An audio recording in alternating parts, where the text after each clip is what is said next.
Así es, Cristina, Pascual. Bueno, muy buenos días. Soy Lorenzo Catalá de la Cámara Nacional de Comercio desde La Paz, donde, como ustedes decían, son las 9 en punto de la mañana.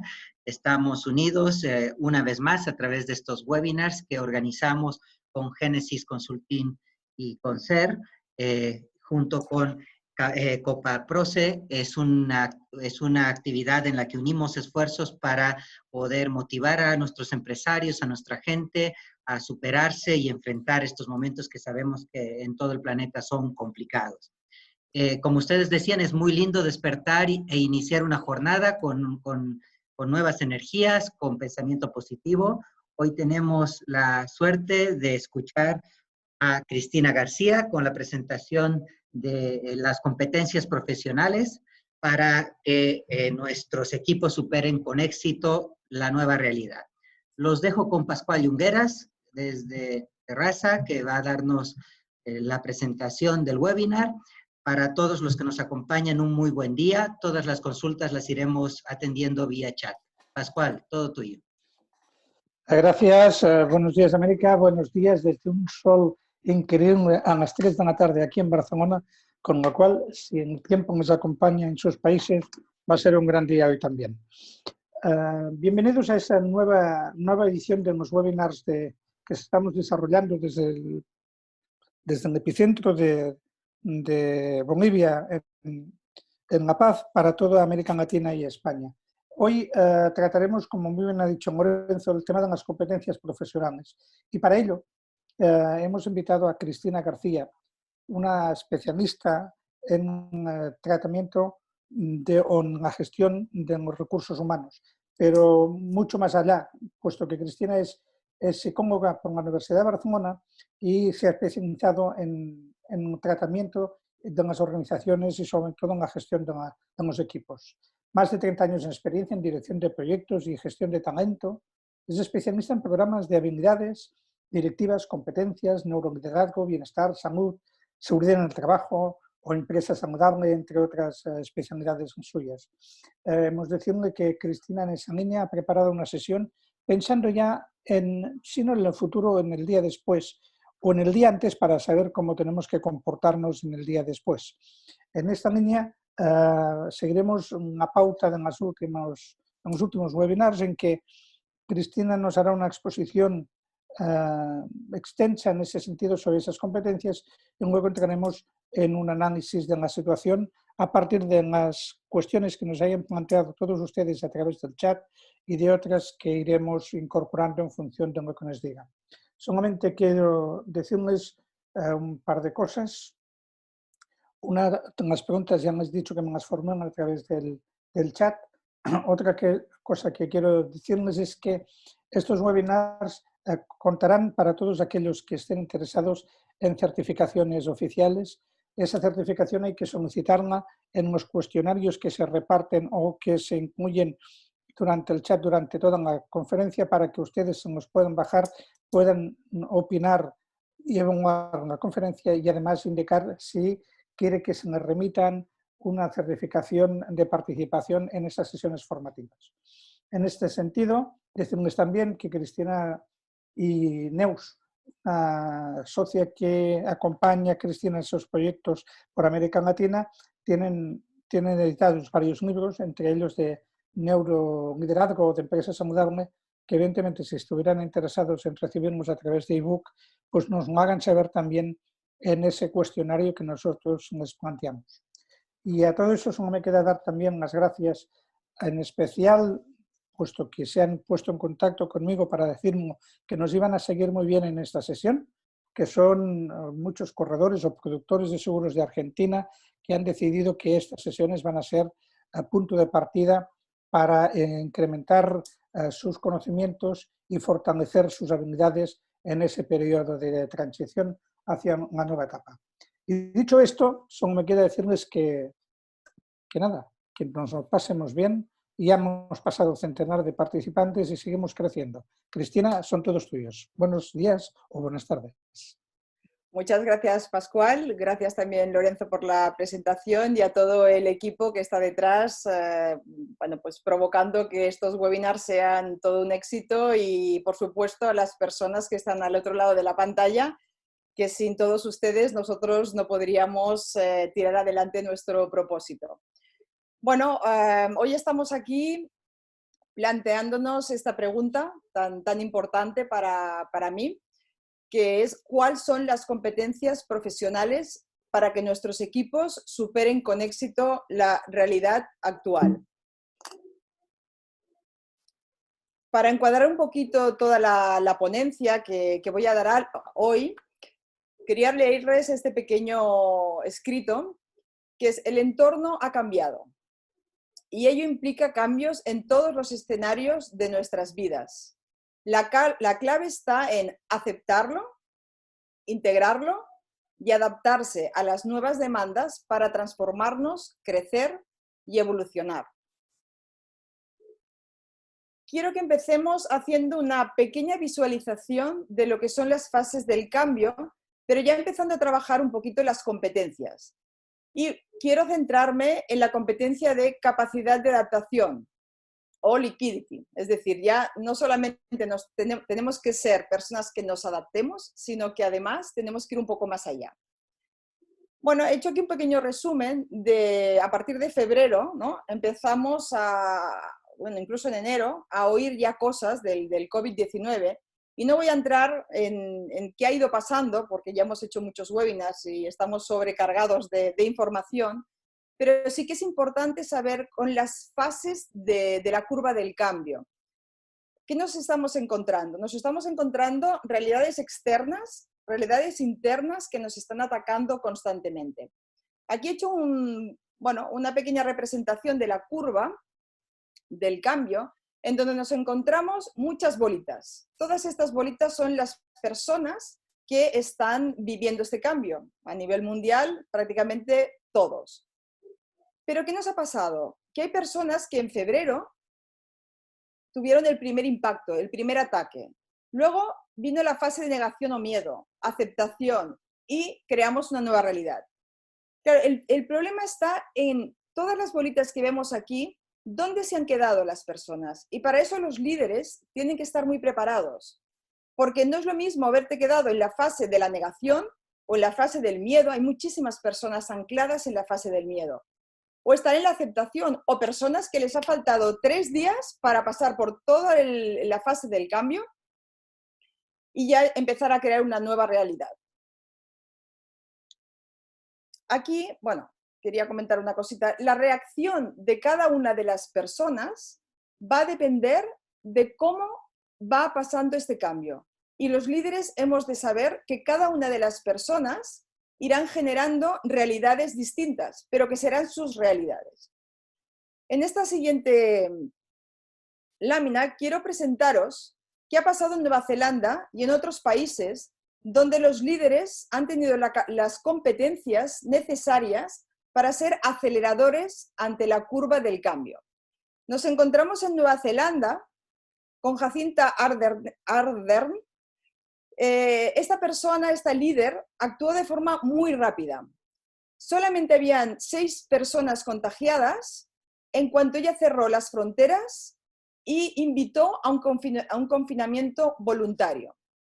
Además de que el gobierno bajara el sueldo un 20%. Tenemos aquí el resultado de 17 muertos en un país de 5 millones de habitantes. Pero también vamos a ver otro ejemplo, Finlandia. Finlandia con Sanna Marin reaccionó a toda velocidad. Como es el país más digitalizado, utilizó los influencers en las redes sociales para sensibilizar a la población. Nos encontramos con una población de 6 millones de habitantes con únicamente 172 muertos. Comparado con otras ciudades que tenemos o tienen 6 millones de habitantes y que por no haber tenido estas competencias de reacción tan rápida al cambio y por no haber pasado por la curva de forma tan acelerada, de 6 millones de habitantes tenemos más de 7.000 muertos. Y por último, tenemos Taiwán, una líder que ya en enero, al ver el impacto que causaba sobre China, ya tomó 124 medidas para bloquear el virus, produciendo además, ya siendo con la prevención proactivo, anticiparse a producir 2 millones de mascarillas al día y además la solidaridad de enviar más de 10 millones de mascarillas a Europa y a Estados Unidos. Nos encontramos 6 muertos en una población de 24 millones. Yo realmente admiro a estas personas porque aquí es donde las empresas han de invertir y han de trabajar más, en entender que si las personas desarrollan sus capacidades y desarrollan sus competencias dependiendo de la necesidad de cada empresa, conseguirán los resultados óptimos para no encontrarnos con poblaciones con 6 millones de habitantes y más de 7.000 muertos. Y personas pasando hambre y no pudiendo hacer frente a sus gastos diarios. ¿Qué tienen en común todos? El estilo común es la máxima eficiencia, unidad política, confianza y previsión. Capacidad de tomar decisiones, de ejecutarla de forma inmediata. Mensajes efectivos, claros y empáticos. Creatividad en soluciones, no quedarnos encallados en la fase del miedo, del no saber qué hacer, del no saber cómo reaccionar. Innovar, utilizar las tecnologías, la parte digital y la parte sobre todo de humanidad. Vamos a ver qué es lo que influye a cada una de estas personas, en general, el hecho de ser más reactivos, menos reactivos, que se adapten mejor o peor al cambio. Bueno, nosotros tenemos aquí el enunciado que pone reacción de las personas dependerá. Todos los seres vivos nacemos con una estructura cerebral, con unas conexiones sinápticas que hace muchos años se pensaba que como yo soy así no puedo cambiar. Pero gracias a los descubrimientos y a la evolución de la ciencia se ha descubierto ya hace tiempo, pero ahora quizás se está poniendo más en práctica, la neuroplasticidad del cerebro. Aquí, como muy bien Pascual pues, ha invitado a promocionar el libro, nosotros en el libro de Neuroliderazgo explicamos la estructura del cerebro, que es la base, como en el ordenador, el hardware, y luego tenemos los programas. Los programas es lo que vamos poniendo dentro de nuestro cerebrito. Cuando nosotros tenemos una estructura formada, se puede ir cambiando, porque podemos generar diferentes conexiones sinápticas. Y sobre todo una cosa muy importante, que es algo que quiero que les quede como muy instaurado en su mente y en su corazón. La única manera de cambiar una competencia es a través de la repetición. Es decir, nosotros tenemos unas estructuras que para hacer un cambio y generar unas nuevas conexiones sinápticas hemos de repetir, repetir, repetir. Y poner programas distintos que nos hagan obtener resultados distintos.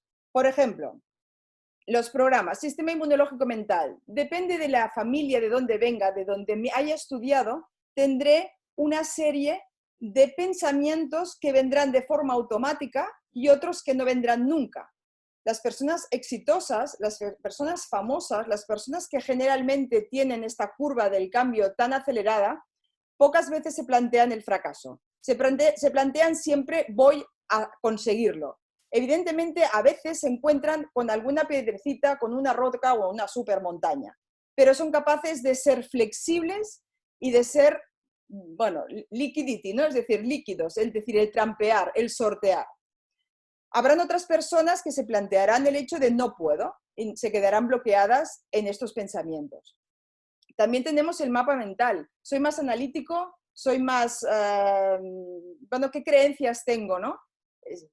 Si me arriesgo, ¿qué pasará? Si la vida es un cambio o el cambio me genera un ataque. Todas estas creencias, todos estos valores, todos estos sistemas representacionales son los programas que nosotros tenemos integrados por nuestra educación y por todas nuestras vivencias. Además, hay que tener en cuenta de cómo estoy. Evidentemente, dependiendo de todos estos programas y de nuestro heart, sabremos o podemos predecir hacia dónde nos llevan. ¿Cómo está mi mente? ¿Cómo está mi cuerpo? ¿Cómo está mi emoción? Muy pocas personas conocemos nuestro cuerpo. Estamos muy familiarizados con la parte cognitiva, con el saber, con el aprender. Bueno, un poquito más familiarizados con la emoción, pero no sabemos qué pasa con nuestro cuerpo. ¿Qué escenarios? No me voy a alargar mucho aquí, pero sí que es importante entender que los líderes han de ser conscientes de los nuevos escenarios que nos vamos a encontrar en las familias. Hasta quizá en octubre, cosa que en otros países no va a pasar, pero por ejemplo en España y en otros países no van a haber colegios hasta el mes de octubre. Las universidades han quedado prácticamente bloqueadas. ¿Qué nos vamos a encontrar? Madres, padres que tienen que trabajar desde casa o no y con los niños, con adolescentes sin objetivos. Peligro de transporte público.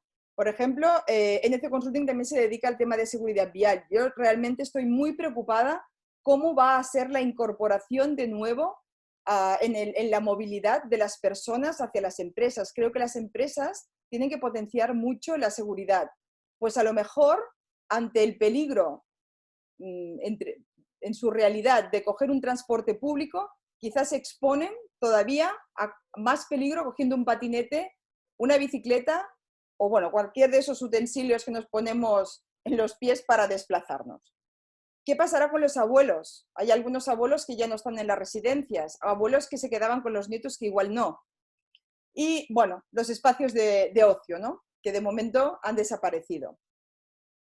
¿Qué nuevos escenarios se encuentran en las empresas? El teletrabajo, el miedo a trabajar juntos. Entendamos que cualquier competencia o cualquier cambio de hábito necesitamos únicamente un mes para adaptarnos al nuevo hábito.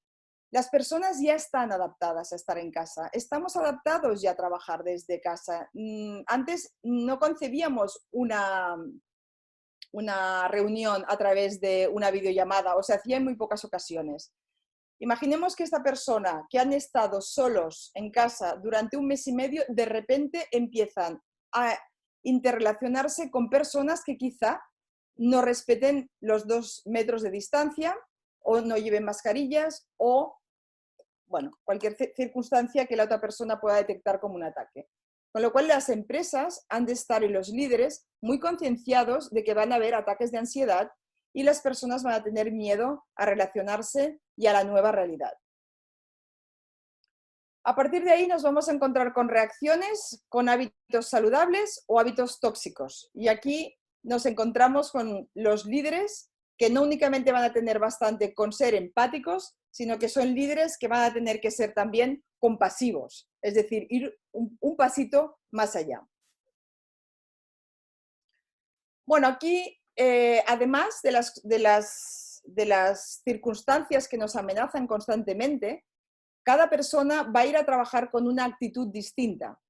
Me he permitido el lujo de coger la fórmula de Víctor Cooper de conocimiento más habilidad multiplicado por actitud será igual al éxito. Es decir, a mí me encanta esta fórmula porque sin la A no podemos conseguir el éxito. Pero los líderes se van a encontrar un gran porcentaje de personas, yo me atrevo a decir que el 80 o quizá más, que nos van a quitar gasolina y energía, que van a ser personas que estén todavía en duelo, en rechazo, que se desvaloricen, que estén rabiosos, recelosos.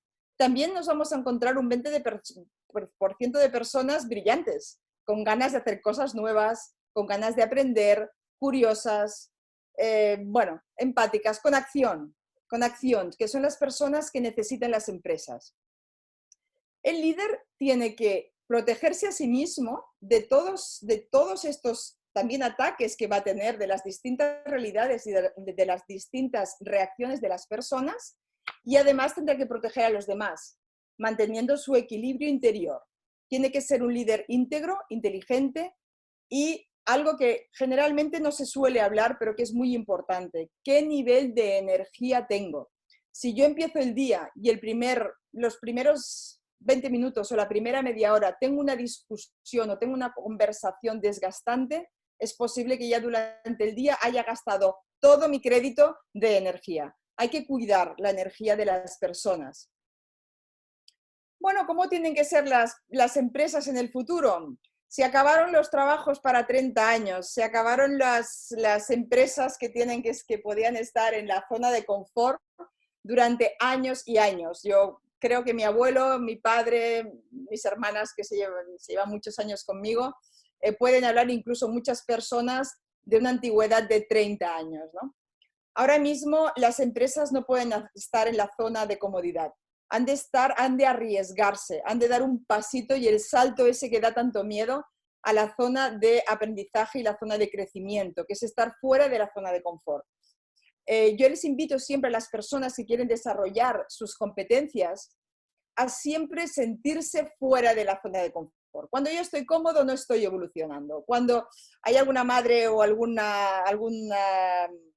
directivo, ¿no?, que me dice, es que esta persona lo está pasando mal o esta persona... Bueno, cuando nosotros estamos pasándolo mal o estamos haciendo un esfuerzo, estamos evolucionando. Nuestro primer webinar, nuestra primera interacción con Internet, nuestro primer día de coger el coche. Es decir, siempre que estamos en la zona de no confort, estamos evolucionando. ¿Cómo tienen que ser las empresas? Proactivas. Y a mí me encanta esta segunda, que abracen el cambio. Las empresas han de abrazar el cambio porque vamos a vivir un cambio constante. Y aceptar sus alergias. El cambio es algo entendido como una creencia de ataque. Vamos a tener que hacer este cambio de creencia. Vamos a tener que enseñar a las personas que el cambio es vida, que el cambio es éxito, que el cambio es evolución, que el cambio es innovación. Hemos de salir de la zona de confort y tienen que ser empresas saludables. Empresas que, como hace 15 años intentábamos ir a las empresas y decir, tienen que cuidar a sus trabajadores, tienen que enamorarse de su equipo. Si yo me enamoro de mi equipo funcionará solo. ¿Por qué? Porque verá que yo confío en ellos y ellos no querrán decepcionarme. Pero claro, si yo no confío en las personas y no los cuido, pues ahí todo es como un ciclo, ¿no?, que vuelve. Hemos de ser solidarios. Han de ser rápidas, han de ser rentables. No podemos estar estancados. Bueno, aquí hay un listado de competencias que no pienso leer porque son infinidad de competencias. Muchas de ellas son las que como base hemos de tener siempre, antes, ahora y después. Pero me quiero centrar en las competencias que para mí son más importantes, que unen lo que es la razón con la emoción. O sea, no podemos seguir con líderes expertos. Tenemos millones de líderes expertos con unas estrategias buenísimas. Pero si estos líderes expertos se convierten en líderes sabios, yo estoy segura que con sus estrategias los resultados serán al cubo o al infinito, dependiendo de cada una de las empresas. Estas son las competencias que yo he elegido hoy para compartir con todos ustedes. La primera es la que hemos ido trabajando un poquito durante esta presentación, que es la capacidad de adaptación. La evolución es cambio. Es decir, no podemos ver el cambio como un ataque. Si vemos el cambio como una amenaza, estaremos estancados en la fase de negación y de miedo. Lo hemos de ver como algo natural, algo normal, como nuestro cuerpo. Nuestro cuerpo cambia nuestras células diariamente. Cada 5, creo que son años, no tenemos una célula igual. Con lo cual, asociamos el cambio a la vida, al éxito, a la innovación. ¿Cómo potenciarlo? Saliendo de la zona de confort. Y la metodología y método que nosotros utilizamos es Menko y Reset, que son es un método y una metodología desarrollada por NC Consulting, que ahora os haré luego una pequeña pincelada. La curiosidad. La he puesto en segundo lugar porque me apasiona esta competencia. No sé si ustedes se acuerdan porque seguramente serían muy pequeñitos, pero si hiciéramos una pequeña regresión a través de la hipnosis, podrían reconectar con la curiosidad del niño. ¿Qué hace el niño cuando empieza a andar? ¿Qué hace el niño cuando ve una flor?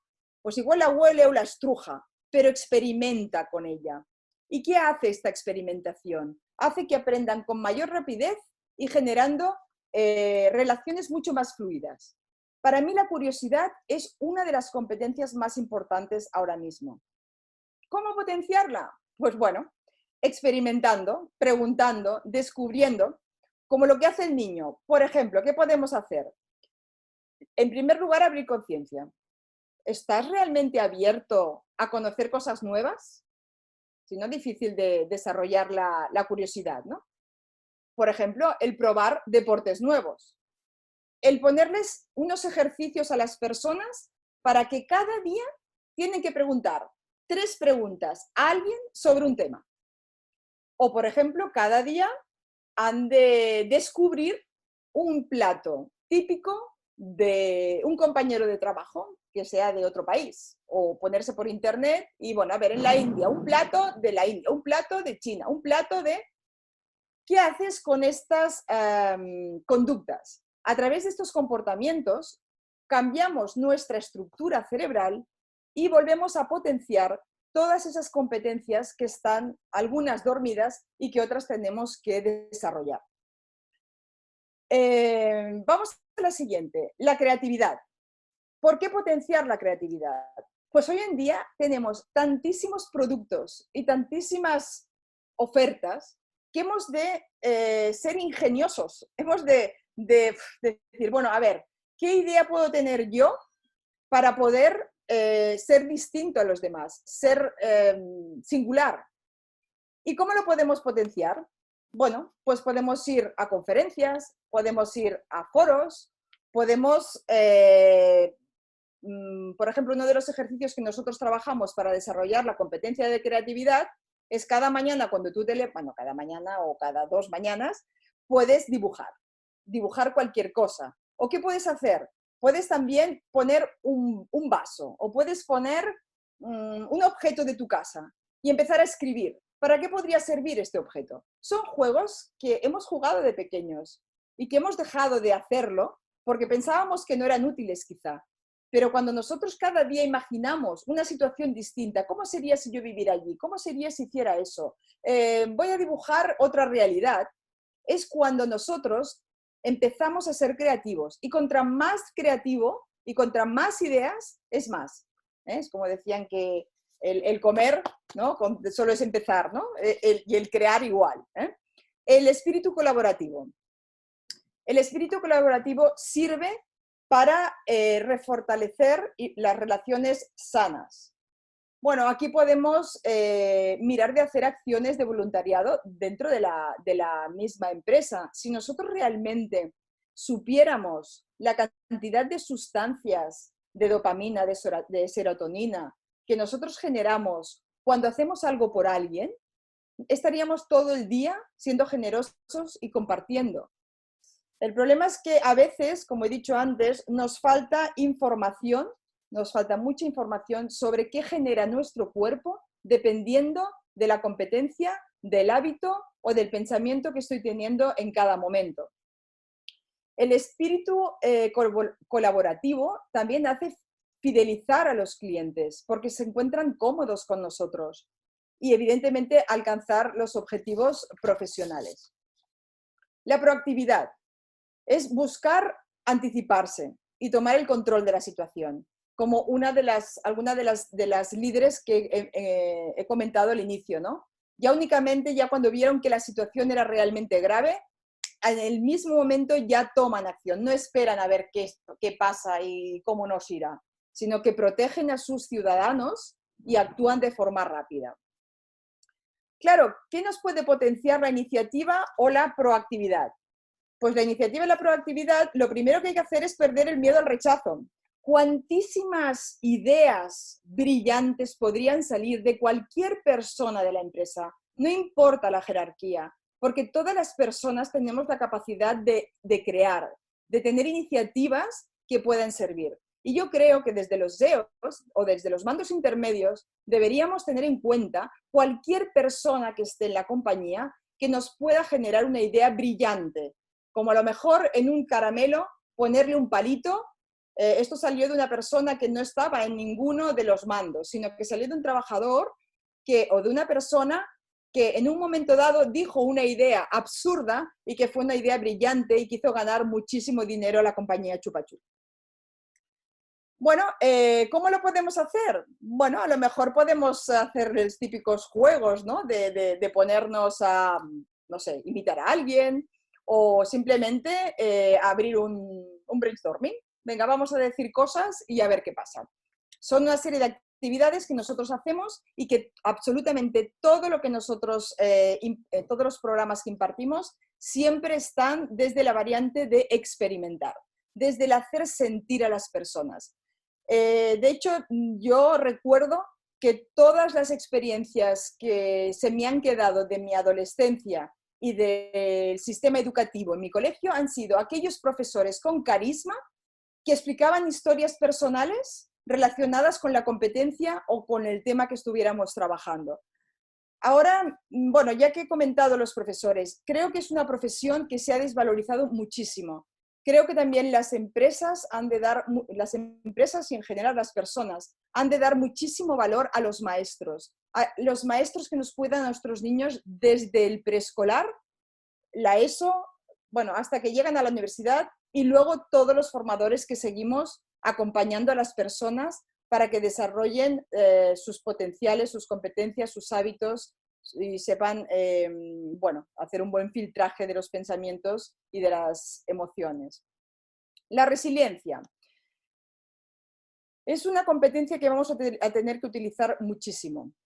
Pues ante el cambio, nos vamos a encontrar con infinidad de contratiempos, ¿no? Yo digo, en lugar de problemas, me gusta decir situaciones a resolver, porque parece que el problema como que te bloquea, ¿no? El lenguaje es como muy importante. En cambio, situaciones a resolver es como que ya, ¡pum!, ¿no? Yo hay veces hago hacer un ejercicio de programación neurolingüística que les hago cerrar los ojos a las personas, digo, a ver, di problema y da un paso adelante. Y es como que les cuesta, digo, vamos a solucionar esta situación y dice, ay, no sé, parece que cuando digo que voy a solucionar ya estoy andando, ya estoy actuando, que es lo que a nosotros nos interesa y es lo que hemos de potenciar en las empresas. ¿Cómo lo vamos a potenciar? Hemos de ser muy conscientes de nuestras limitaciones. Hace poco estaba yo en una organización, en un psiquiátrico, donde se quejaban los líderes de que habían pocos recursos. No me vale. Es decir, es posible que hayan pocos recursos, pero el buen líder que tiene una resiliencia lo que hace es ser consciente de sus limitaciones, pero nunca perder su objetivo y su meta. Con lo cual, con esos pequeños recursos, si en lugar de perder el tiempo en quejas, en críticas y en lamentaciones, nos vamos a la acción y nos vamos a utilizar la creatividad, la proactividad, muy probablemente con pocos recursos, a veces incluso conseguiríamos muchos más. ¿Cuántas veces hemos visto personas que tienen 3 carreras o muchos conocimientos y no consiguen nada en su vida? Es decir, si no le ponemos acción y no damos un sentido a todos estos conocimientos y todas estas bueno, pues competencias, valías, todo lo que tenemos no nos sirve absolutamente para nada. Esta me gusta mucho, esta va un poco más de corazón. Ese es el respeto a la diversidad. Claro, cuando nosotros estamos todos con los mismos compañeros de la misma ciudad, pues todos estamos como así como muy bonitos, todos juntitos, ¿no? Es decir, si tú te vas a viajar, yo por ejemplo, ¿no?, que soy de Cataluña, y te encuentras a un catalán en Japón, pues parece que sea tu hermano y no lo conoces de nada. Es decir, te sientes identificado por la cultura, por la cultura, por los pensamientos, por las experiencias, porque has identificado, has puesto tu país en tu identidad. Pero eso nos limita porque si nosotros nos familiarizamos con la diversidad y somos capaces de ver la riqueza que hay en esa diversidad, no enjuiciaremos, es decir, aceptaremos a las personas como son e intentaremos enriquecernos de aquellas competencias o hábitos que a nosotros pues muy probablemente son desconocidos y podemos aprender de ellos. ¿Cómo potenciarlas? Bueno, pues con encuentros. Con encuentros diciendo, bueno, pues en la empresa hay 4 personas, que una es de Alemania, otra es de Indonesia, la otra es, pues mira, en lugar de siempre estar hablando con los mismos, voy a provocar, ¿no?, a ir a hablar con o encontrarme con personas que tienen o que son muy distintas a mí. Las competencias digitales, bueno, eso es algo que yo ahora mismo estoy experimentando a marchas forzadas y rodeada de gente joven, porque estoy aquí confinada con mis 3 hijos y sus 3 parejas, todos el mayor de 27 años y yo con 50 y algo. Me explican cómo funciona, yo intento adaptarme y a los 5 minutos no me acuerdo de nada. O sea, me he tenido que hacer una serie de protocolos, me dicen ellos, es que no tienes interés. Digo, no, es que aunque tenga interés, siempre hay alguna sorpresa, ¿no? Entonces, bueno, yo aquí he puesto en cómo potenciarlas, sencillamente no he mirado más que a mí misma, es decir, con la acción. O sea, no hay más. Y hay veces que hasta me han hecho un poquito el vacío, es decir, no voy a contestarla y así ella se espabila. Con lo cual, a veces he tenido que gestionar la emoción, pero que les tengo que dar las gracias porque a veces, estando sola ante el peligro, ha sido la única manera de poner acción y aprender cómo funciona toda la tecnología. Y ahora estoy descubriendo la grandeza que nos está aportando de poder ahora tener, pues bueno, a tantísimas personas que podemos llegar y nos podemos comunicar y podemos ayudarnos. Bueno, tenemos la compasión. Compasión entendida como identificar y comprender y predecir las reacciones ajenas. Si yo, desde el principio, como he explicado, sé perfectamente o aprendo a distinguir si esta persona es más azul, o sea, es más analítica, es más pasional, qué tipo de creencias tiene, entiendo que yo no puedo esperar de esa persona un comportamiento si su capacidad y su creencia no está preparada para hacerlo. Entonces yo tengo que empezar a trabajar desde un nivel más bajo, desde sus creencias, desde sus capacidades, y a partir de ahí voy a generar sus comportamientos. Esto también lo explicamos en el libro de Neuroliderazgo. ¿Cómo lo vamos a potenciar? Bueno, pues con la escucha activa. Escucha activa. Escucha activa. Lo repito 3 veces porque tanto el hablar como el escuchar nos pensamos que lo sabemos hacer, porque lo estamos haciendo desde que nacimos. Aunque no habláramos, hacíamos y nos pensamos que sabemos. Y es como el otro día cuando di la conferencia, no es lo mismo hablar que tener conversaciones inspiradoras. No es lo mismo oír que escuchar. Y una de las cosas más importantes dentro de la compasión, aquí pone no quitar protagonismo. Cuando nosotros estamos escuchando a alguien y intentamos entenderlo, realmente es muy difícil, porque hay una cosa que va en contra nuestra, que es el protagonismo. Es decir, cuando a mí alguien me viene a explicar un problema o una situación difícil, lo que hago yo es automáticamente dejo de escucharlo, empiezo a buscar mis experiencias, mis situaciones, mis momentos, me creo que mis situaciones, mis experiencias y mis momentos le va a ayudar y le robo el protagonismo. Sí, pero es que yo una vez que me pasó esto, ya, pero es que una vez que te pasó a ti esto, tienes una estructura mental distinta, tienes unos programas distintos y no vas a conseguir que esa persona cambie a través de tus experiencias. Entonces, no le quitemos protagonismo a las personas, aunque nos genere mucha dopamina y nos haga sentirnos guays y bien, porque además nuestro ego le encanta ser protagonista de todo. Escuchemos a las personas y tengamos compasión. Seamos humanos, que es la siguiente competencia, la humanidad. La humanidad porque es exclusiva del ser humano. Es lo único que no podemos mecanizar. Los robots no pueden competir con nosotros en esto. Y no creo que yo vea que eso vaya a cambiar. Entonces, ¿qué es lo que pasa? Que nos cuesta tanto ser humanos a veces. ¿Qué es lo que pasa? Que en lugar de enjuiciar a las personas, no desarrollemos más la capacidad y la competencia de compasión. Si esa persona no trabaja más rápido, es porque no puede. A lo mejor dirás, no es que no pueda, es que no puede interés. Es que si no puede interés, es porque no tiene capacidad de poner interés. Ya, pero es que se podría esforzar, sí, pero no tiene la capacidad de poderse esforzar. Si no, ya lo haría. Ah, ya, pero es que es un pasota. Sí, es un pasota, porque no tiene la capacidad de no serlo. Entonces tú como líder inspirador, en lugar de enjuiciar, lo que hemos de hacer es ser humanos, es decir, a ver, ¿qué es lo que te hace actuar así? A lo mejor es por miedo, es por rechazo, es por yo qué sé. ¿Eh? El liderazgo me encanta porque estamos haciendo un cambio total de liderazgo. Es decir, lo que estamos haciendo es pasar de ser típicos líderes autoritarios que guiaban, que decían lo que tenían que hacer las personas, que cuando el líder se marchaba de viaje tenía 40.000 llamadas. El líder actual tiene que marcharse y no de recibir ni una sola llamada. ¿Por qué? Porque ha de potenciar y desarrollar las habilidades de su equipo, enamorarse de su equipo, para que su equipo, cada una de las personitas de su equipo, se autolidere. ¿Cómo? Potenciando el autoconocimiento en primer lugar del líder, la autorregulación del líder emocional, la escucha y la empatía.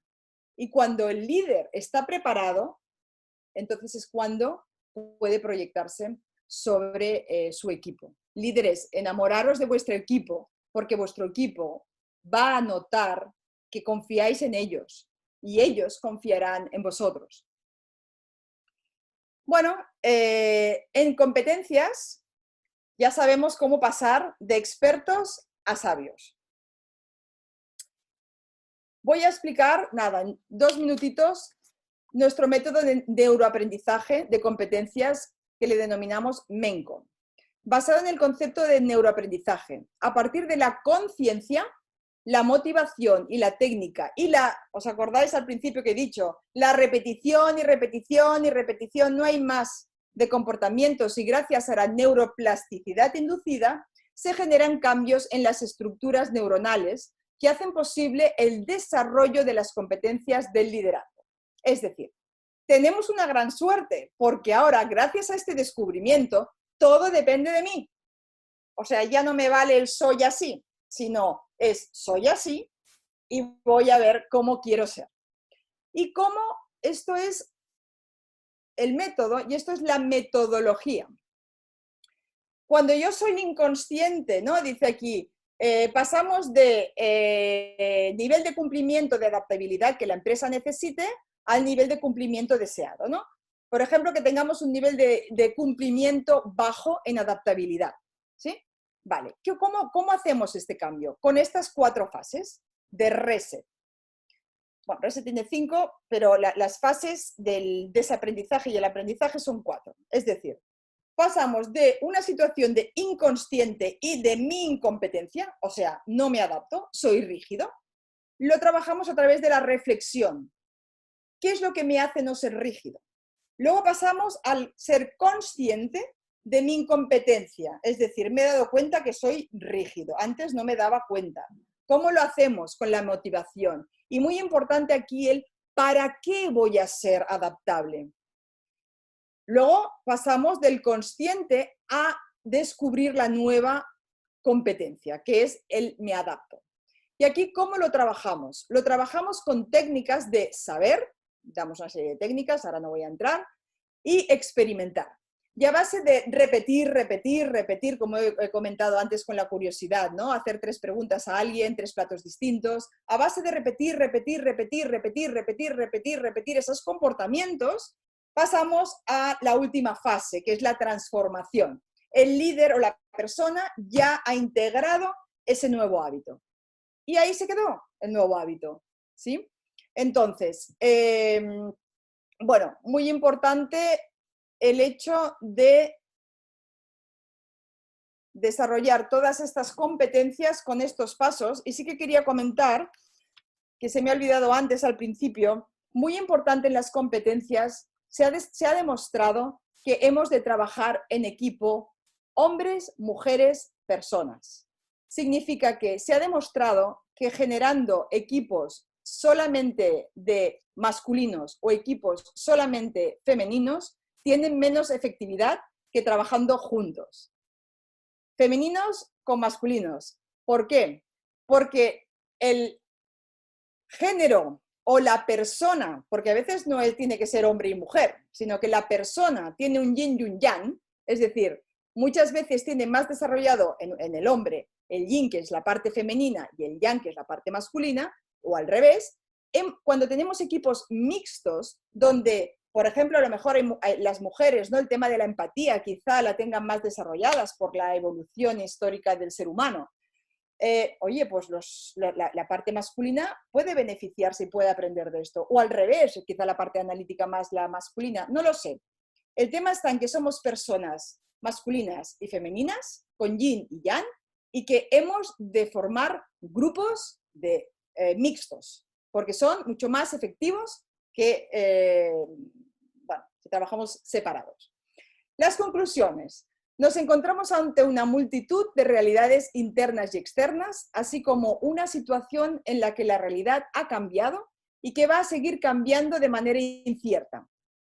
La capacidad de cada persona de adaptarse a los cambios dependerá de su reacción frente a situaciones, creando distintas realidades. Muy importante este punto.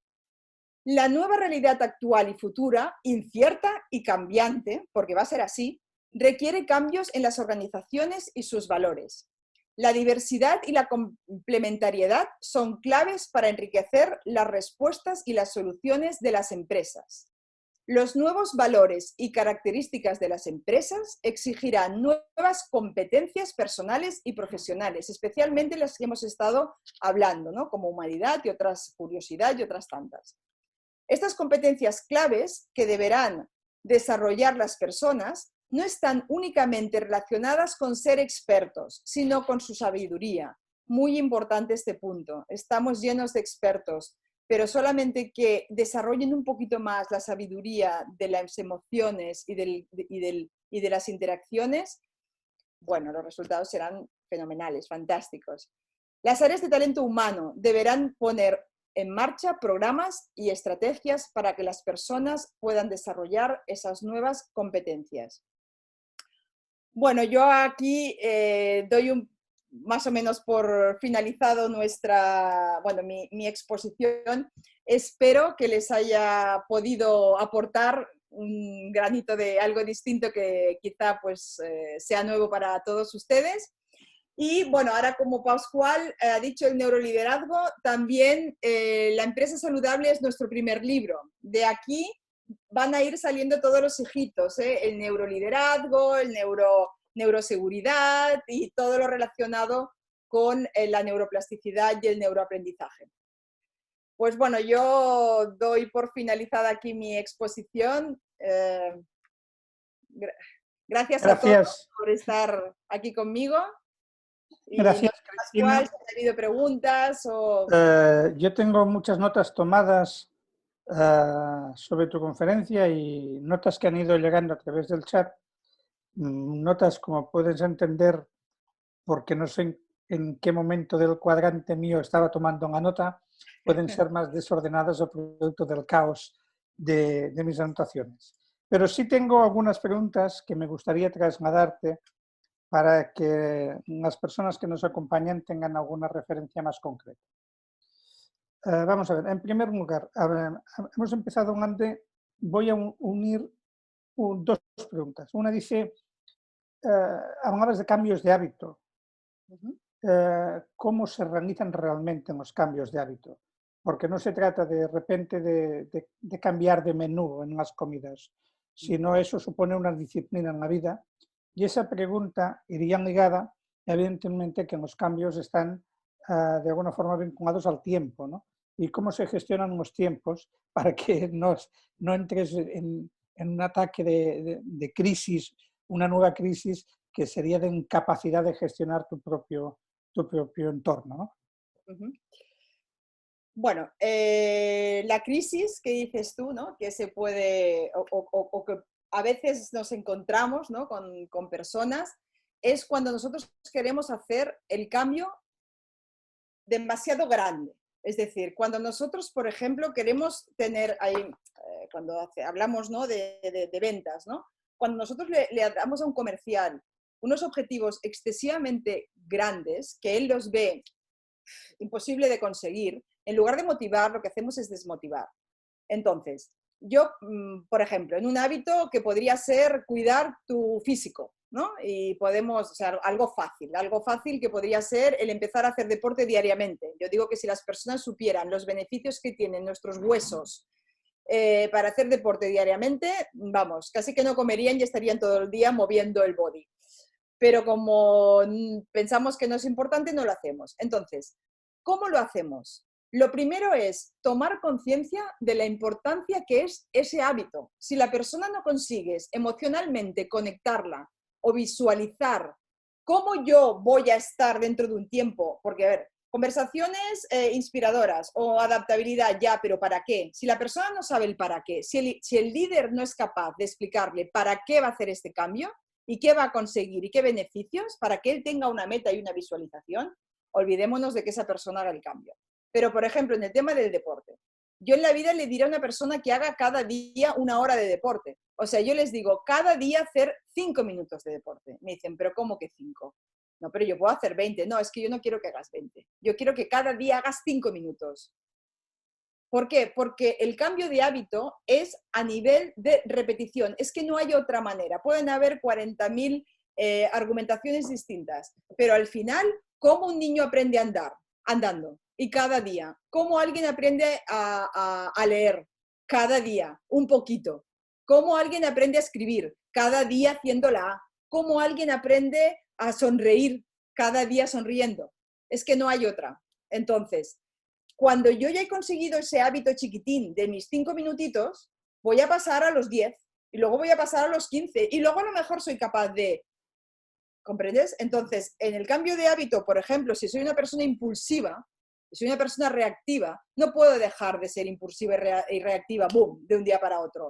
Vamos a hacer un análisis durante la semana que si eras 20 veces reactiva y he conseguido serlo 15, olé, luego será 10, luego será 8. Por eso es tan importante que las conferencias o los speeches de un día motivacionales son muy buenos para abrir conciencia. Pero para hacer un cambio de hábito se necesita a alguien que vaya acompañando a la persona para ir edificándola y felicitándola por sus éxitos. Sea un consultor externo o los consultores externos podamos formar a personas dentro de la empresa que sean los promotores del cambio de hábito. Cristina, aterrizando el tema en el mundo de la empresa, como muy bien dices, nos preguntan que por muchos libros o manuales que puedan existir en gestión de tiempos, cambios de hábitos o nuevos sistemas de adaptación después de una crisis, no hay unos manuales. Es decir, cada empresa debería tener su propio manual. ¿Cómo se hace esto? Bueno, cada empresa debería tener, que muchas veces es el mayor problema, claro qué competencias necesita para desarrollar y para hacer que su empresa sea exitosa. A veces queremos que todo el mundo tenga todas las competencias. Es decir, si yo en mi empresa, estaría muy bonito que todo el mundo tuviera 40.000 competencias, pero si yo en mi empresa es clave, yo qué sé, tema de tecnología, no sé, ahora mismo se me escapa, pero pongamos que para mi empresa sea muy importante la capacidad de aprendizaje o cualquiera de las competencias que hemos estado tratando. Pongamos que ponemos 4. ¿Vamos a trabajar este año solamente una? ¿Vamos a trabajar el siguiente año otra? ¿O vamos a trabajar 2? Pero no podemos trabajar más de 2 o 3 competencias anuales, porque las personas es que no pueden, es que no tienen la capacidad de cambiarlo todo de golpe, ¿no? Entonces, muchas veces el problema que nos encontramos es que si yo estoy trabajando la curiosidad, hasta que la persona no adquiere el nivel que nosotros queremos de curiosidad o de creatividad en esa empresa, porque soy una empresa que tengo que ir innovando, oye, potenciemos esa, luego ya vendrán las demás. Entonces, el problema es cuando queremos abarcar todo a lo grande, ¿no? Yo le digo a las personas y a las empresas, si cada año cambias una competencia que sea realmente necesaria para ti, en 5 años estarás brillando. Bien, cambiemos un poco de tercio, cambio de hoja de mis notas. Hemos hablado de las fases del cambio, eso al principio de la exposición. La pregunta es, ¿todas las fases son iguales para todo el mundo independientemente de cómo sea. Y, segunda parte, ¿se viven todos con la misma intensidad y con la misma fortaleza o debilidad? No, por supuesto que no. Cada persona, dependiendo de su estructura mental y de sus programas, va a vivir cada fase de manera distinta y únicamente la puede vivir o hacer un cambio si cambia sus creencias, cambia sus valores. Pongamos el caso de una persona que viene de una familia que sus padres han estado cada año viviendo en distintos países, conociendo a diferentes personas, diferentes amigos, diferentes colegios, diferentes culturas. Esa persona va a tener una capacidad de adaptación brutal al lado de una persona que ha vivido en una familia con pocos amigos, siempre en el mismo sitio, con la abuelita, el abuelito, y que, y que no ha habido ningún cambio en su vida, que siempre ha sido más de lo mismo. Entonces, por supuesto, dependiendo de la estructura mental y de todos los programas y todas las vivencias que ha vivido cada persona, van a, por supuesto, estos líderes que han actuado de forma tan rápida en su vida profesional y personal, seguro que han tenido que enfrentarse a situaciones complejas y han tenido que pasar por la fase por la curva del cambio de manera muy rápida. Quizá por unos padres, unos profesores, unas experiencias que les han enseñado sobre todo una cosa muy importante, a relativizar y entender que el miedo no existe en el presente. El miedo solamente existe en nuestra mente. Y las personas tienen miedo a tener miedo, o sea, miedo a sus pensamientos, porque no son reales. Entonces hay que hacerles entender que si me quedo bloqueado en la fase del miedo, es porque no soy capaz de vivir el presente. O Y sea, que no... esas personas como, ¿por qué actúan tan rápido? Porque no se permiten el lujo de fantasear, de inventar, de si pasará o no, sino que lo que hacen es ir al presente y actuar. Y eso es una competencia que hay que aprenderla. O sea, que vamos a tener que perder el miedo a tener miedo. Esa singularidad. Vinculados al tema del miedo, me viene mi siguiente pregunta es,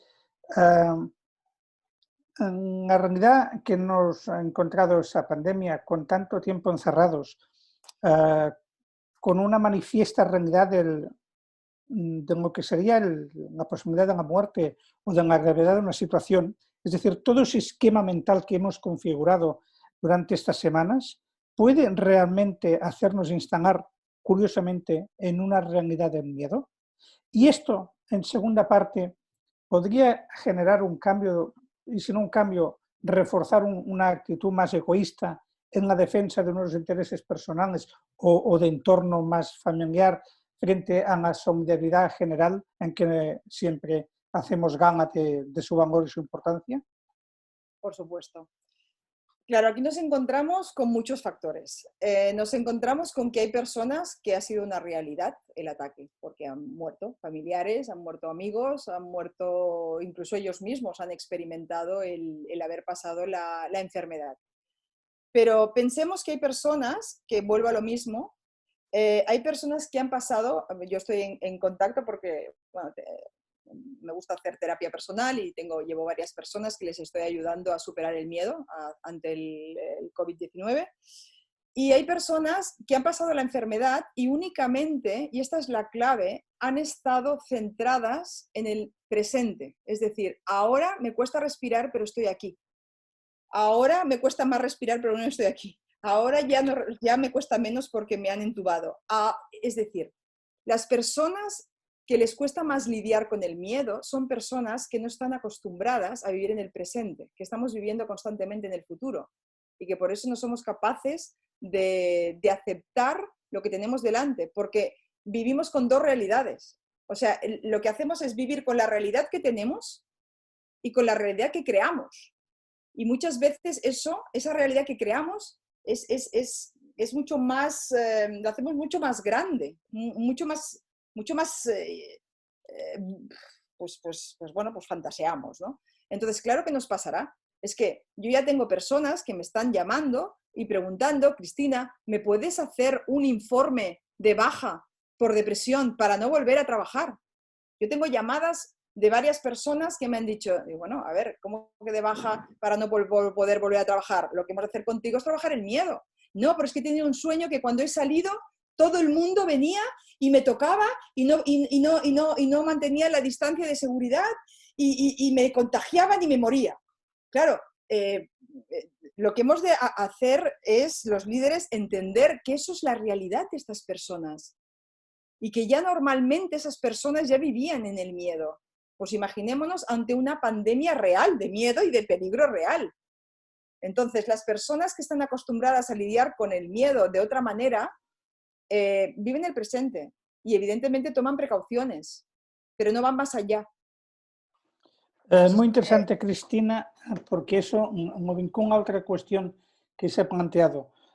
Esa pandemia, o en general, ese cambio de hábitos y actitud en nuestra sociedad, ha puesto de manifiesto, llamemos, la palabra que ha usado es desequilibrios, pero no supongo que se refiere a un sentido mucho más amplio, pero ha puesto de manifiesto los muchos desequilibrios que tienen las personas en las convivencias y en su comportamiento diario.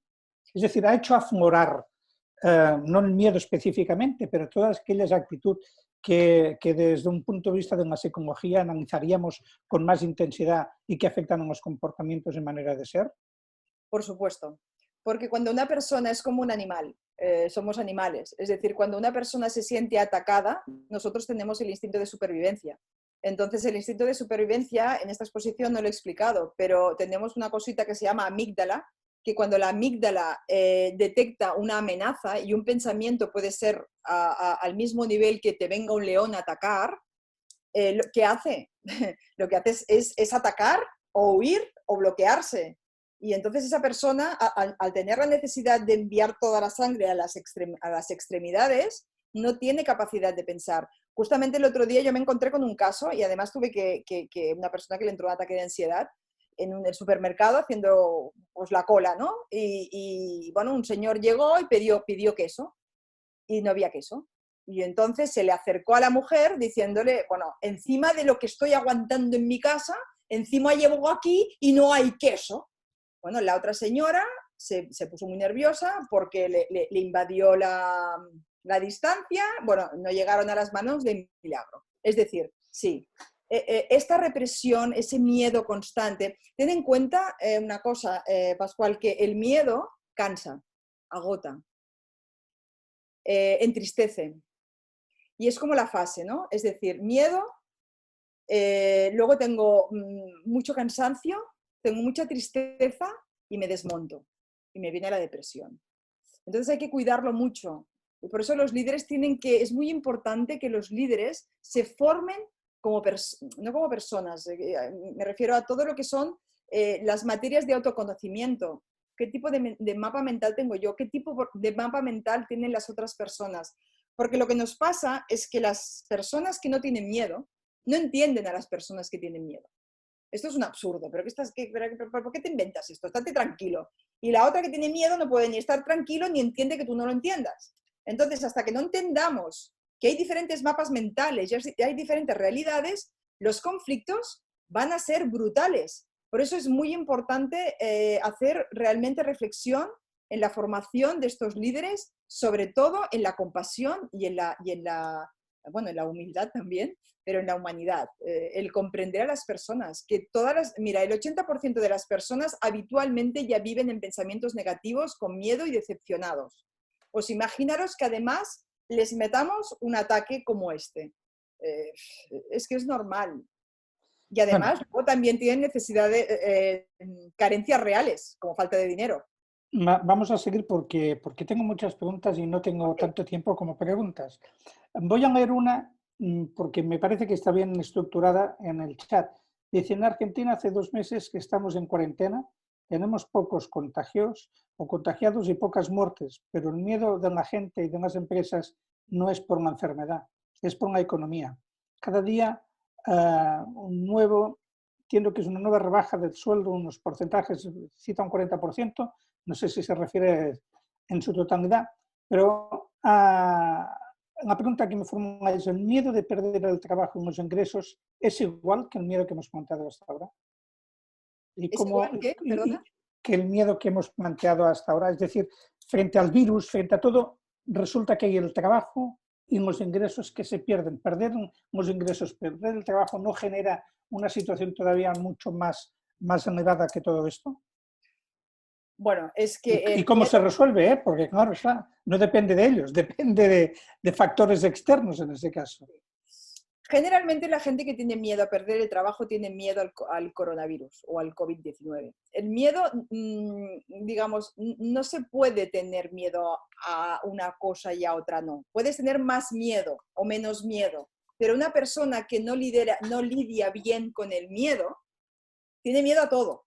Entonces, la persona que tiene miedo puede tener, por ejemplo, imaginemos que no tengo miedo a contagiarme, pero estoy en casa y ya está. Y de momento, pues aprovecho estar con mi familia y bien. Y tengo miedo a perder el trabajo. Si esa persona lidia bien con el miedo, yo ayer estuve con un cliente mío y él hace displays y me decía, mira Cristina, tengo 2 naves y como esto no me funcione, soy capaz de en la nave de al lado criar pollos y vender pollos y huevos. Y así seguro que salgo de esta crisis. Me refiero que las personas que son proactivas, que tienen todas esas competencias desarrolladas, tendrán mucha más probabilidad en el caso de perder el trabajo, encontrar otro o inventarse nuevas ideas, nuevas oportunidades. Yo les diría a estas personas que inviertan su tiempo en buscar alternativas, en lugar de estar, dijéramos, bloqueados en el miedo. El miedo bloquea y no te hace buscar. Entonces, intentar apartar el miedo y la mejor manera para superar el miedo es acción, actuar. Seguro que tenéis muchísimos talentos, otras cosas que podéis hacer. Ser proactivos antes de perder el trabajo, empezar a buscar unas alternativas. ¿Y si perdieras el trabajo? ¿Tan grave sería? ¿Hasta cuándo te duraría ese miedo? ¿Sería algo insuperable? ¿Podrían pasarte cosas más graves? Que se hagan este tipo de preguntas, que son muy valiosas. También las explicamos en el libro. Es decir... Cristina, todas tus afirmaciones son casi una provocación a la gente. Es decir, no un estímulo, sino una provocación. Es decir, señores, renuncien, no hagan eso, acepten o cambien o transfórmense. En el fondo, a lo mejor en tus palabras puede deducirse que hace falta más rebeldía y más revolución en los comportamientos, en la manera de ser. Hacia uno mismo. Yo, hacia las personas que me están escuchando, yo he pasado muchísimo miedo durante toda mi vida, muchísimo miedo a que las personas no me valoraran, muchísimo miedo a, bueno, ahora mismo también nosotros nos hemos quedado totalmente parados en formaciones presenciales, ¿no? Hasta que, bueno, llega un día que conectas con que el miedo realmente no me sirve, no me es útil, solo me bloquea. Y bueno, en mi caso, yo hace tiempo, cuando, voy a explicar una experiencia personal, ¿no? Yo perdí a mi mejor amiga en un accidente de coche, perdí a mis 2 padres y a mis 3 primos en un accidente de avioneta. Y pasé una época, y además me separé, pasé una época pues con mucho miedo y muy encerrada en mí, hasta que me di cuenta que hay, por ejemplo, herramientas como la meditación, como el entrar en ti, como el buscar a alguien que te haga filtrar esos pensamientos que no son útiles. Y empecé a identificar todos los pensamientos que no me servían. Evidentemente no hice el cambio en un día ni en 2, pero después de 3 años de trabajar en mí, el cambio se hace. O sea, no quiero decir que las personas que tengan miedo ahora, venga, boom, de un día para otro. No, pero sí que hagan una pequeña reflexión de que miren hacia adentro, de que todos tenemos recursos, de que son personas brillantes. Y el miedo lo que hace es bloquearnos y no dejar ver los recursos que tenemos dentro. Cuando empecé a mirarme hacia adentro y empecé a ver mis recursos, fue cuando empecé a desconectar con el miedo. Y aún viene, ¿eh? Aún viene a veces el miedo. El miedo siempre viene y las fantasías mentales vienen, pero es como que cuando veáis venir el miedo, aceptarlo y dejarlo que se vaya. Es como este ejercicio, ¿no? Veo que viene el miedo, lo que pasa es que antes me venía el miedo y me pegaba un par de bueno, bofetadas, para decirlo suavemente. Luego vino el miedo y me zarandeaba. Y ahora viene el miedo y me zarandea un poquito. Esa es lo que hemos de conseguir. Que el pensamiento de ese miedo no me derrumbe. Es decir, que cada día me zarandee un poquito menos. Pero el miedo forma parte de nuestras vidas porque lo llevamos en nuestro inconsciente. O sea, es normal tener miedo, es normal tener miedo. No es útil, pero es normal. Como dice uno de nuestros chateístas, no sé si será chateístas o chateadores, no sé una expresión en castellano cuál sería la correcta, si alguien la sabe que me lo diga, pero uno de los que está escribiendo nos dice que el miedo sin duda bloquea la razón. Pero yo quiero ir a otro tema porque si no me quedarán temas fuera. Tengo 3 preguntas que las haré por separado sobre el liderazgo, para que no me queden, digamos, la respuesta no se diluya un poco. La primera es sobre los líderes, el nuevo líder.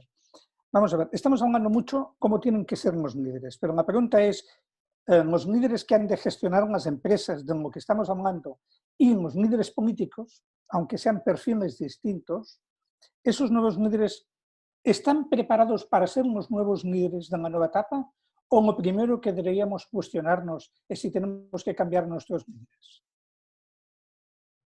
Bueno, es una pregunta muy comprometida, Pascual. Yo soy una persona que creo en las personas. Entonces, yo antes de cambiar a los líderes, les daría la oportunidad de que abrieran conciencia y quisieran ellos hacer un cambio, porque yo creo que todas las personas, absolutamente todas, si quieren, pueden cambiar y pueden ser buenos líderes. Evidentemente tenemos una estructura mental de líder innato que se le llama, pero yo creo en la formación de líderes y creo que las personas muchas veces, si no lo están haciendo bien, es porque no son conscientes de lo que están haciendo, de sus comportamientos. Entonces, yo soy más partidaria de tener compasión, de tener paciencia, de ser humana y de ayudar a esas personas, compartir las herramientas para que estas personas cambien. Pero claro, para eso necesitamos otros líderes inspiradores que puedan cambiar a esos líderes. Entonces hay que encontrarlos, ¿no? Esa es la cuestión. Yo creo en todas las personas. Creo que todas las personas pueden aprender a hacer tan importante la curva del cambio de manera rápida y pasar por el duelo y pasar por la pena de forma más rápida, pero han de tener las herramientas, si no las tienen, no tienen la capacidad del cambio. Eso es verdad. Entonces, eso me vincula perfectamente a la segunda pregunta del tema y es, ¿cómo se lidia con un jefe que no le gusta ser contradecido? Vale, lo primero que cuando yo lidero con un jefe que no, esto va un poco más allá, que no quiere escuchar o que no quiere, lo primero que tengo que hacer es ver qué me está reflejando ese jefe en mí. Esas son palabras un poco peligrosas, pero es decir, cuando yo en ese jefe estoy viendo, por ejemplo, rigidez, me está reflejando en mí 2 polos opuestos. O puedo ser igual de rígido que él y no querer aceptarlo, o soy demasiado flexible y me estoy enfadando conmigo porque no soy capaz de transmitir lo que yo quiero a ese jefe. Entonces, volvemos a lo mismo, autoconocimiento de cómo eres tú y cómo lidias tú con tus conversaciones. Para lidiar con un jefe que no escucha, lo mejor es pedirle ayuda.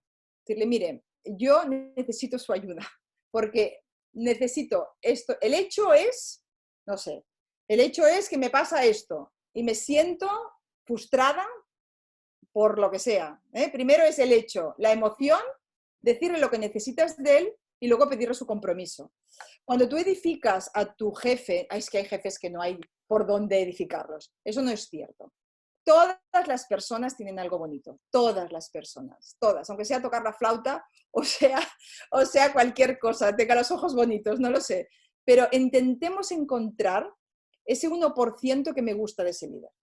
Cuando yo encuentro el 1% que me gusta de ese líder y conecto con ese 1%, imaginemos que nos gusta a los dos el fútbol, ¿no? Imaginemos que nos gusta la pintura, empecemos a hablar de ese tema, conectemos con él de alguna manera emocionalmente y luego lo llevamos a nuestro terreno. Todas las personas tienen algo en común con todos.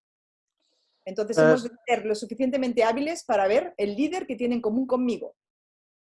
No, seguro. Y aquí hay muchos factores distorsionantes o no en función de en la sociedad, en la cultura, en la formación, el tipo de empresa, etcétera, etcétera.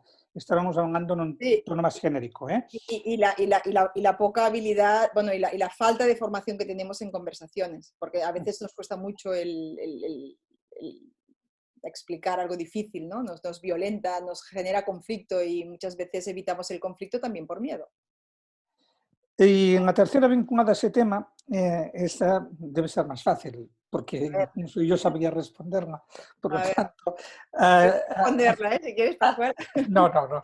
Has hablado de líderes expertos, Sí, perdón, y de líderes sabios, de expertos a sabios. sí. En los sabios se plantea que son líderes que tienen conocimiento, experiencia, pero no se ha escuchado una palabra humildad en esa línea. ¿Hasta qué punto un líder de esas características debe ser casi la antítesis del héroe en todas sus claves? Es que para mí la humildad es ser un héroe, pero creo que el concepto de humildad está mal entendido. Yo creo que es más difícil ser humilde que ser, bueno, entre comillas, prepotente, ¿no? O pensar que lo sé todo. Yo he visto muchas personas y muchas veces hablo de mi experiencia, que puede ser útil o no para las demás personas, pero en mi experiencia, cuando yo he estado delante de maestros, los maestros más humildes han sido los que más me han enseñado. Los líderes más humildes, los que en un momento dado han dicho, mira, Cristina, necesito tu ayuda porque no lo sé hacer mejor. Para mí han sido mejores líderes que no tenían ni idea y que han intentado imponerse porque sí, ¿no? O líderes que tenían muchísimo conocimiento y tú ibas a explicarles algo y ni te estaban escuchando porque estaban encerrados en sus éxitos o en sus objetivos, ¿no? Entonces yo creo que el líder experto ha estado muy bien hasta ahora, cuando teníamos líderes dirigentes, ¿no? Líderes que las personas, mira, mejor que no pienses y haz lo que te digo. Pero todo esto está cambiando, y el líder que se quede solo en experto y que no desarrolle la parte de humanidad, bueno, creo que lo tendrá difícil delante de todos esos miedos y todas esas realidades que nos vamos a encontrar. Hemos de ser líderes compasivos, líderes que quieran a las personas y que entiendan que es normal tener miedo y les hemos de dar herramientas para que superen eso. Bien, bien. Cambio de tema y iremos ya cerrando por el tiempo, pero todavía robaré unos minutos. Hemos hablado de las zonas de crecimiento, de aprendizaje y de confort. En las zonas de confort, aprendizaje y crecimiento, pues según el orden que nos demos.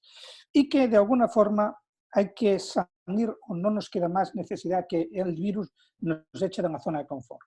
¿Tenemos que plantearnos que en las zonas de confort no deben existir? Sí. Uy, mira, me ha salido como muy espontáneo. Es que es lo que estoy experimentando yo desde hace 2 años. Es decir, yo hace 2 años que estoy en la zona de no confort total. Casi todo el momento. Claro que te da un subidón, porque estar en la zona de confort muchas veces te genera como un poquito de ansiedad. Para eso está la respiración, la meditación, el a veces despertarte por las noches y tener que anotar algo para que dejar ese pensamiento en la mesilla de noche y poder seguir durmiendo. Pero es genial, o sea, te da un subidón tremendo. Yo es que, claro, tengo que utilizar mi mapa mental, ¿no? Para entender a aquellas personas que no tienen el mismo mapa mental que yo, decir, pero ¿qué estás haciendo ahora en el confinamiento, en casa, allí? Bueno, oye, las personas son tan creativas, son tan fantásticas, que digo, si estás en casa sin hacer nada, aprovecha a aprender, yo qué sé, otro idioma, a tocar el piano, no sé, pero haz algo, ¿no? Sal de tu zona de confort. Si no te gusta hablar en público, oye, organízate en el APA, lo que sé, del colegio y empieza a hacer reuniones con madres. No lo sé, pero fuera de la zona de confort. La zona de confort aborrece aborrece y bloquea. Mira, yo digo muchas veces que las parejas, si estuvieran siempre fuera de la zona de confort, serían para siempre. Pero nos acomodamos de una manera Efectivamente. que es fácil, entre amigos, entre familia, igual, entre compañeros de trabajo, no nos acomodemos, o sea, estemos a cada momento, intentemos dejar Mira, yo hay una cosa que siempre digo, ¿no? Cada vez que te encuentres con alguien, inténtalo dejarlo mejor de lo que estaba antes de encontrártelo. Y eso te da un subidón de dopamina que ya estás contenta para todo el día. Es decir, sí, no debería de existir la zona de confort. Bueno, algún dominguito o algo, pero en general, creo que es un estancamiento. Es un Muy estancamiento. bien, muy bien. Vuelvo a cambiar de tercio. Okay. Ha sido muy simpático saber que está conviviendo con generaciones, con millennials o generaciones Z y a posteriori en las millennials, pero no se da cuenta, bueno, seguro que sí, no percibe también que hay una nueva convivencia y que eso puede cambiar los valores de la convivencia. No, no en su caso concreto, no en su caso concreto. Me refiero a todo el confinamiento en lo que está generando. No es un nuevo principio de colaboración generacional, cuando la paradoja era que pues, a los ancianos se les dejaba en último extremo morir para salvar a los jóvenes, o cuando en Estados Unidos decían que se mueran los ancianos para salvar la economía. Y sin embargo nos encontramos, no es su caso, pero en general en una sociedad donde ahora, viendo esta contradicción o esa paradoja, nos encontramos en esa solidaridad intergeneracional. ¿Eso puede generar nuevos valores o solamente es un factor Pues temporal? Mira, bueno, yo, Pascual, te diría que yo tengo una meditación que hice estos días, ¿no? Para salir de mi zona de confort. Nunca había hecho una zona de confort. Hay una zona de confort, una meditación, y la grabé y la colgué en YouTube, que es la meditación de la gratitud. Si tú eres una persona, por ejemplo, en mi caso, yo estoy hace ya tiempo la competencia de gratitud, del valor también, ¿no? Gratitud. Yo cada día me estoy dando las gracias por lo que tengo, independientemente, aunque esté a cero facturación en algún momento o aunque esté ganando mucho dinero, da igual. Yo estoy dando gracias constantemente. Entonces, yo te diré que desde el 2008, en la primera crisis, ya hubo gente que abrió conciencia, pero muchas no. Entonces, yo cuando oigo personas que me dicen, es que el día 10 de mayo o el día X todo volverá a la normalidad, ya tengo ganas de salir y hacer lo mismo que siempre. Para esas personas no va a cambiar nada, porque fijaros, ayer, ¿no? Aquí se abrió la posibilidad de salir con niños a la calle y bueno, fue un descontrol total. Entonces, para las personas sí que creo que para algunas personas abriremos conciencia de nuevo. De hecho, yo, en mi caso, y no me importa explicarlo, desde que mis 3 hijos y las parejas están juntos, yo siempre pedí al universo unas vacaciones largas con ellos, ¿no? Ha habido de todo, pero en especial ha habido muchísimo entendimiento, muchísima comprensión, muchísimo apoyo entre ellos. Han experimentado situaciones distintas y en mi caso, va a haber un antes y un después en la relación entre mis hijos y entre las parejas de mis hijos y conmigo hacia ellos. Ahora, también nos encontramos en personas que no están siendo conscientes de todo lo que está pasando, no están haciendo reflexión, no están respetando nada. Para esas personas, pues no lo sé. Pero yo espero, Pascual, lo espero de verdad, que tanto como en el 2008 hubo mucha gente que empezó a abrir conciencia y empezaron todo el tema de empresa saludable, cuidar a las personas, el mindfulness, el reiki y todas estas cosas que empezaron a fluir, que ya en los países orientales es viejo esto. Pues espero que este confinamiento potencie muchísimo la humanidad, la humildad y ayudemos a aquellas personas que se han quedado bloqueadas en la fase de los cambios. Porque todo el mundo tiene un gran poder y una gran energía dentro y muy bonita. Todo el mundo. Aunque no te guste la persona que tienes delante, esa persona tiene algo bonito. Entonces, lo sabio es conectar y encontrar esa belleza que hay y esa grandeza que hay en las personas. El líder tiene que mirar a la persona que tiene delante y decir, veo la grandeza que hay en ti y también veo la grandeza que hay en mí. Si no, no seré capaz de ver la grandeza que hay en ti. A veces cuando no soy capaz de ver la grandeza que hay en los demás, es que porque me cuesta mucho ver la grandeza que hay en mí y el amor que tengo por mí. Es lo más difícil, el amarse y el quererse a uno mismo. Seguramente, Cristina, eso merecería un debate mucho más profundo, al cual no vamos a entrar porque solo me queda tiempo para una pregunta. Así, pero antes de esa pregunta, un par de comentarios. En las redes, llamaríamos redes de ese chat, se han, digamos, descarado en el tema del miedo, con lo cual podría sugerirse que se planteara una sesión tranquilamente en el futuro para tratar los miedos, no del miedo, Pues, porque veo hay tantos, e incluso alguien que se atreve incluso a citar en Arte de la Guerra de Sun Tzu para tratar los temas de los miedos. O sea que esas redes bien van la pena repasarlas porque dan para sí una conferencia. mira, Dicho Pascual, esto, déjame solo un segundo para venga, cerrar va. con el miedo. De todas las personas que yo estoy ayudando, el tema más grave, o sea, más grave, lo que más les preocupa es cómo lidiar el miedo. Es algo que ya venimos de civilizaciones anteriores y nos viene de nuestro pasado y lo tenemos incrustado en nuestro ADN. Con lo cual hay herramientas muy buenas, muy bonitas, muy potentes y todo el mundo puede lidiar desde la parte sana del miedo, que es protegernos, nada más. Perfecto, muy Me buena encanta apreciación. me encanta que las personas reaccionen con el miedo, porque eso significa que cuando yo reacciono ante algo, significa que ya tengo la conciencia abierta sobre eso, y es lo que más cuesta, es el primer paso. Cuando abro conciencia de que el miedo me resuena, eso es maravilloso, porque ya lo tenemos casi todo hecho. Perfecto. Y ahora sí que lanzo una última pregunta antes del cierre.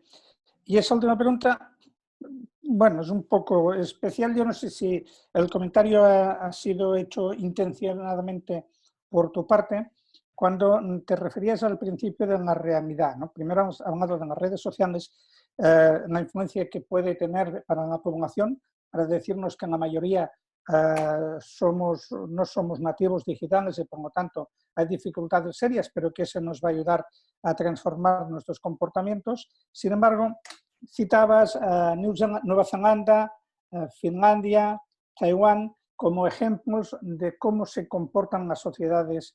Curiosamente, ha citado a 3 países que están presididos por 3 mujeres.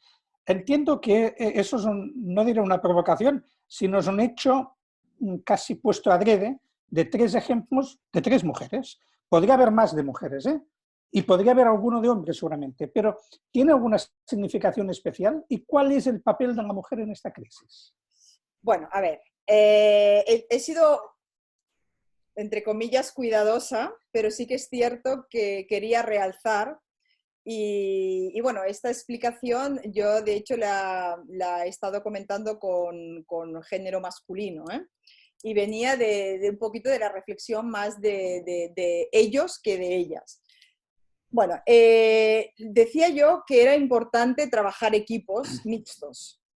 En este momento, las mujeres, y esto yo lo tengo comprobado con todos los cursos que hacemos relacionados con la empatía, la compasión, el cuidar a los demás, parecen que son competencias, no digo que lo sean, parece que pueden ser competencias que pueden estar un poquito más desarrolladas en el género o en la parte femenina, que también pueden haber hombres, ha sido las 3 mujeres, pero que también pueden haber hombres que tengan la parte femenina más desarrollada, la parte femenina más del cuidado a los demás, más del entender. Pero eso nos viene genéticamente de generaciones anteriores, es decir, ya los hombres iban a cazar y las mujeres se quedaban cuidando los bebés. Y no, aunque querramos que ser totalmente iguales, nuestros cerebros son distintos. Lo que en algunas competencias las mujeres o los hombres las pueden tener más desarrolladas por sus experiencias anteriores o por su educación. Y bueno, creo que sí que es posible que ante una situación que hemos de cuidar a las personas hayan reaccionado más rápidas algunas líderes. Pero eso no significa que si hubieran sido hombres o hombres con la parte femenina más desarrollada, también hubieran podido ser igual de rápidos. Eso es un poco lo que quería transmitir. Ya he visto entonces que efectivamente... Ni hombres ni mujeres son ni mejores ni peores. Simplemente somos distintos. Entonces, todos tenemos capacidades y competencias muy diferentes. Ya he visto entonces que efectivamente había una sutil provocación para ver cómo reaccionamos todos. Bueno, pues en ese caso, Cristina, te digo que el próximo jueves nos acompañará una mujer también, una mujer que Isabel Aguilera, especialista en temas de estrategia, una mujer que ha trabajado muchísimo con consejos de administración con hombres, y una mujer con una mente brillante, muy preparada para tratar una temática que va a desarrollar. Y a ti, para despedirte y despedirnos de todos, a ti especialmente quería hacerte 3 comentarios que no eran preguntas, pero que creo que te gustará escuchar. Sí, ahora me dicen si Cristina está en las redes. Sí, está en las redes. Sí, estoy. Pero me preguntan, eran comentarios. Uno era decirte que eres divina, que me has encantado. Con lo cual, cuando alguien me dice que es divina, que me ha encantado, como la belleza también está en la mirada, también es bonito escuchar unas palabras bonitas. Y de Argentina me viene un comentario y me dice, no dice que miente, pero casi, que esta no tiene más de 40 años, que a nosotros no nos engañe. Y finalmente, para tu conferencia desde Honduras, nos dicen que Dios te bendiga, Cristina. Gracias. Muchísimas gracias por tu participación, muchísimas gracias por esta conferencia y por una forma didáctica y sencilla que has expuesto en los conceptos. A todos ustedes solamente me queda recordarles que nos vemos el jueves que viene. Recuerden, si quieren certificado de estas sesiones, si quieren, tienen un cuestionario, lo podrán pedir. Si quieren en los libros de neurociencia, de neuroliderazgo y de empresas en Down, tendrán que pedirlos a través del cuestionario. Y, o sea, que aquí hay que pedirlo todo. Como se ve, con educación y tiempo, todo el mundo lo tiene. Y efectivamente podrán seguir de nuevo en la conferencia de Cristina en las redes, próximamente a través de YouTube, cuando tanto la Cámara Nacional y Génesis se adecúen sus espacios para ello. Nada más, buenas tardes desde España, buenos días y que sean ustedes muy felices y no tengan miedo. Gracias a todos. Beso. Muchísimas gracias a todos desde la Cámara Nacional de Comercio. Un abrazo muy fuerte. Nos reencontramos el 30 de abril.